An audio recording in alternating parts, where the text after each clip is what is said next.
ঈদুল আজহা উপলক্ষে চাঁদপুরের ফরিদগঞ্জের রূপসায় নেতাকর্মী ও সাধারণ মানুষের খোঁজ খবর নিয়েছেন ন্যাশনাল ডেমোক্রেটিক পার্টি এনডিপির চেয়ারম্যান কারি মোহাম্মদ আবু তাহের। সোমবার সকাল থেকে ফরিদগঞ্জ উপজেলায় এনডিপির নেতাকর্মীদের সঙ্গে শুভেচ্ছা বিনিময় করেন এবং সাধারণ মানুষের সঙ্গে তিনি কথা বলেন। পরে সব নেতাকর্মীকে নিয়ে রূপসা বাজারে ব্যবসায়ী, পথচারী, পরিবহন শ্রমিক সহ সবার সঙ্গে কৌশল বিনিময় করেন। এ সময় আরও উপস্থিত ছিলেন এনডিপির উপজেলা সভাপতি মোহাম্মদ মোস্তফা গাজী, সাধারণ সম্পাদক নজরুল ইসলাম সবুজ, 15 নং রূপসা উত্তর ইউনিয়নের সভাপতি মোহাম্মদ ফরিদ হোসেন, 5 নং গুপ্তি পূর্ব ইউনিয়নের সভাপতি ফয়েজ হোসেন মজুমদার সহ আরও অনেকে।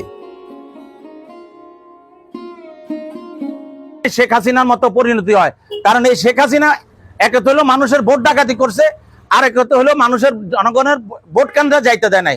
আর ভোট কেন্দ্রে না যাওয়ার কারণে, জনগণের ভোটে ম্যান্ডেট না পাওয়ার কারণে শেখ হাসিনাকে এই দেশ থেকে পালাইতে হয়েছে। ঠিক শেখ হাসিনা এই সময়টাই বলেছিল শেখের বেটি কোনো সময় পালায় না। আন্দোলনের 20 দিন আগে শেখ হাসিনা বলছে শেখের বেটি পালায় না, ঠিক আন্দোলনের 20 দিন পরে এই দেশ থেকে শেখ হাসিনাকে পালাই চলে যেতে হয়েছে। ওবায়দুল কাদের না, শুধু আওয়ামী লীগের পড়ায় 52,000 নেতা কর্মী একসাথে পালাইতে হয়েছে ভারতের কাছে। কারণ ভারতীয় দালালি যারা করবে, ভারতীয় আধিপত্য বিস্তার যারা করবে, তাদের এই বাংলার মাটিতে এদেশের জনগণ ক্ষমা করবে না।